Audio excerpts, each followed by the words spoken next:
When you're happy with how that's looking, go ahead and grab a little more of your fondant.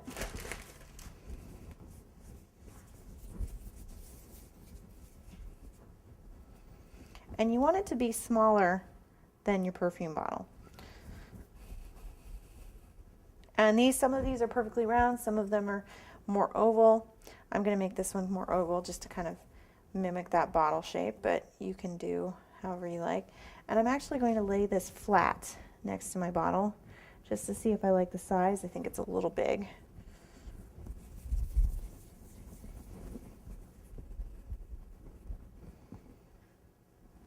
Okay, there we go.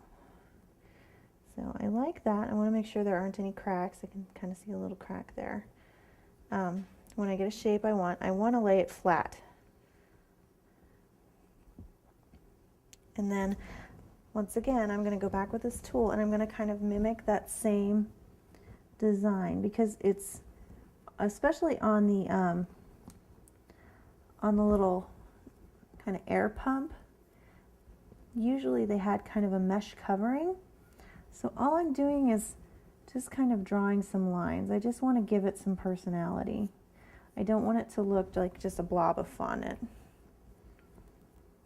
You can also use a screen or even a cheese grater to imprint it if you want. But if you don't have any of those things on hand, or if you're looking for kind of like a different, design, it's really up to your discretion. There we go.